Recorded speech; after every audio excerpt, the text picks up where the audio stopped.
अस्सलामुअलैकुम जी dear learners. आज हम बात करेंगे कॉग्निजेबल केसेस और नॉन कॉग्निजेबल केसेस के हवाले से।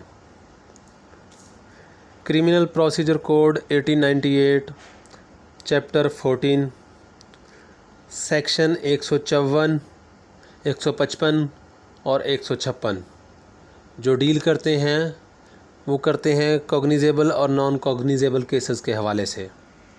सबसे पहले हम बात करेंगे कि कॉग्निजेबल केसेस क्या हैं और नॉन कॉग्निजेबल केसेस क्या हैं। कॉग्निजेबल केसेस ऐसे केसेस को कहते हैं जिसमें पुलिस बग़ैर मजिस्ट्रेट की मदाखलत के डायरेक्ट किसी भी शख्स को अरेस्ट कर सकती है। और नॉन कॉग्निजेबल केसेस ऐसे केसेस को कहते हैं जिसमें पुलिस को अरेस्ट करने के लिए मजिस्ट्रेट से पहले परमिशन लेना होती है, जिसे हम उर्फ़ आम में आम लफ्ज़ों में अरेस्ट वारंट कहते हैं। कॉग्निजेबल केसेस में पुलिस को ज़रूरत नहीं होती अरेस्ट वारंट की, कि वो जाके पहले मजिस्ट्रेट से अरेस्ट वारंट की परमिशन ले। जबकि नॉन कॉग्निजेबल केसेस में, जिसको आम तौर पे आप पुलिस स्टेशन वगैरह में जाते हैं तो एनसी वगैरह कहते हैं, नॉन कॉग्निजेबल केसेस में पुलिस को ज़रूरत होती है पहले अरेस्ट वारंट ले। लेकिन हाँ, एक सूरत ऐसी है कि जब नॉन कॉग्निजेबल केसेस में पुलिस जो है वो अरेस्ट कर सकती है किसी भी शख्स को।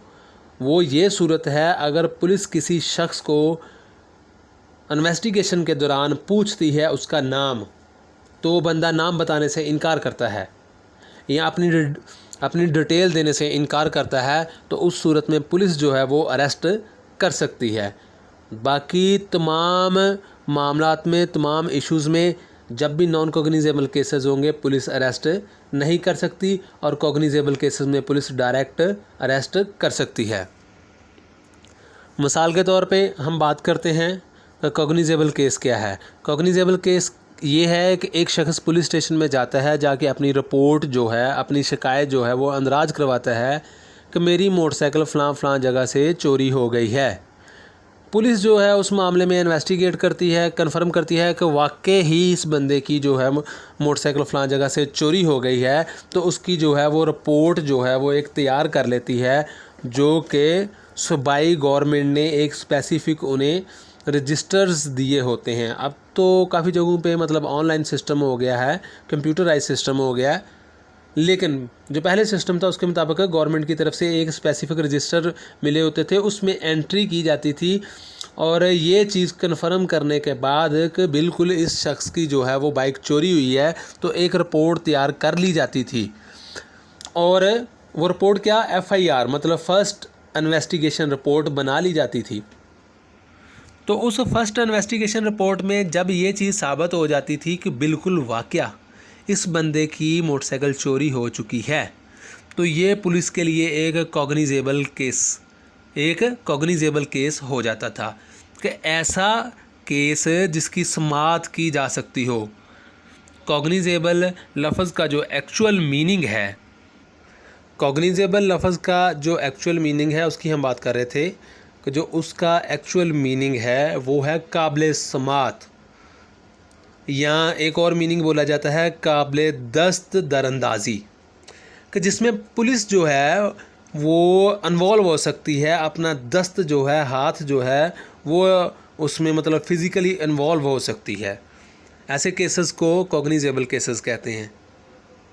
अगर आप इसको थोड़ा मज़ीद डिटेल में जानना चाहते हैं तो section 154 criminal procedure code 1908 chapter 14 का जो सेक्शन 154 है वो कॉग्निजेबल केसेस के हवाले से कंप्लीट डिटेल बयान करता है, और जो सेक्शन 155 है वो नॉन कॉग्निजेबल केसेस के हवाले से डील करता है। सेक्शन 155 में कभी भी पुलिस जो है वो डायरेक्ट अरेस्ट नहीं कर सकती किसी भी कंप्लेन पे, शिकायत पे, जबकि सेक्शन 154 में पुलिस जो है डायरेक्ट किसी भी शख्स को अरेस्ट कर सकती है। सेक्शन 155 जो नॉन कॉग्निजेबल केस होता है, इसमें पुलिस जो है अपनी जो भी उसकी रूटीन की पावर्स होती हैं उनको एक्सरसाइज कर सकती है, और इसमें जो इन्वेस्टिगेशन है वो करने के लिए पुलिस को सबसे पहले मजिस्ट्रेट की अप्रूवल लेना ज़रूरी होती है। यानी अप्रूवल लेने के बाद, परमिशन लेने के बाद पुलिस अपनी रूटीन की जो भी उसकी पावर्स होती हैं उनको एक्सरसाइज कर सकती है मास वाइज, लेकिन अरेस्ट नहीं कर सकती। अरेस्ट का तरीकाकार बताया है कि उसके लिए उसको मजिस्ट्रेट से पहले अरेस्ट वारंट लेना ज़रूरी होता है, लेकिन सिर्फ एक कंडीशन, एक तरीकाकार बताया है कि अगर कोई पर्सन अपना नाम नहीं बताता या अपनी डिटेल नहीं बताता, पुलिस इन्वेस्टिगेशन कर रही है, तो उस दौरान जो पुलिस है वो उस शख्स को अरेस्ट कर सकती है। और समटाइम ऐसा भी होता है कि पुलिस जब कोई केस को इन्वेस्टिगेट कर रही होती है तो वो समझती है कि ये केस जो है ये कॉग्निजेबल है, तो वो उस दौरान सिर्फ मजिस्ट्रेट को एक रिपोर्ट भेज के उस केस को कॉग्निजेबल कंसीडर करते हुए जो कोई ऑफेंडर होगा, जो कोई मुल्ज़म होगा, पुलिस उसको अरेस्ट कर सकती है। ये सारा काम कंप्लीट करने के बाद पुलिस को अपनी एक रिपोर्ट भेजनी होती है अपने मजिस्ट्रेट को, जिस मजिस्ट्रेट के अंडर वो एरिया आता होता है पुलिस स्टेशन। वो जो रिपोर्ट भेजी जाती है वो सेक्शन 158 के तहत वो रिपोर्ट भेजी जाती है। मतलब 157 के थ्रू जो रिपोर्ट भेजी जाती है वो ये है कि हम इन्वेस्टिगेट कर रहे थे तो हमने फील किया है जो एविडेंस और चीज़ें मिली हैं वो फ़लाँ पर्सन के अगेंस्ट है, तो हम इसको कॉग्निजेबल केस कंसीडर करते हुए इस पर्सन को अरेस्ट करेंगे। जबकि 158 में क्या होता है कि भले वो कॉग्निजेबल केस है या नॉन कॉग्निजेबल केस है, आप जो भी उसकी रिपोर्ट बनाओगे या जो भी उसकी डिटेल रिपोर्ट आपकी बनेगी, चालान बनेगा, वो जो है वो सबमिट करवा दी जाएगी सेक्शन 158 के तहत।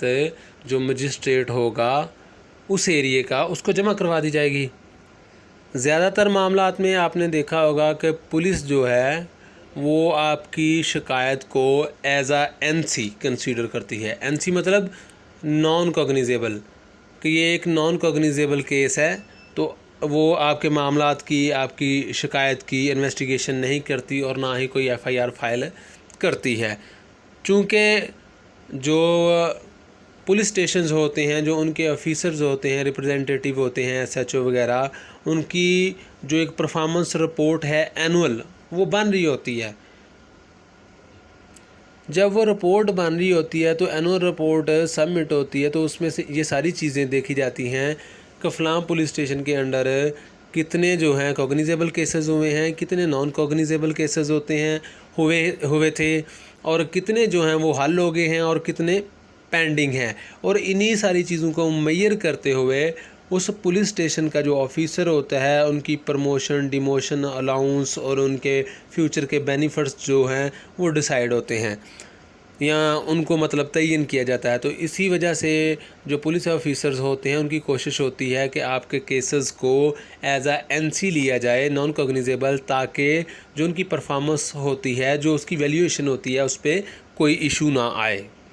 अगर आपका जेन्युइन इशू है, अगर आपकी कंप्लेन या आपका जो मामला है वो ऑथेंटिक है, तो कोई भी पुलिस ऑफिसर ये राइट नहीं रखता कि कॉग्निजेबल को as a non cognizable consider करे।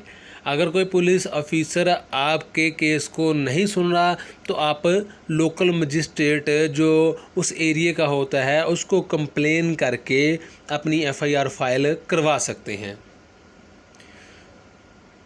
तो जी डियर लर्नर्स, अगर आपको इस हमारे टॉपिक में से किसी चीज़ की समझ ना आई हो, जिसमें हमने डिस्कस किया है सेक्शन 154 को, 155 को और 156 को, 157 को और 158 को, इस सेक्शंस में से अगर आपको किसी भी सेक्शन की समझ ना आई हो या किसी भी हमारी बात की समझ ना आई हो तो आप कमेंट में मेंशन कर सकते हैं, बता सकते हैं।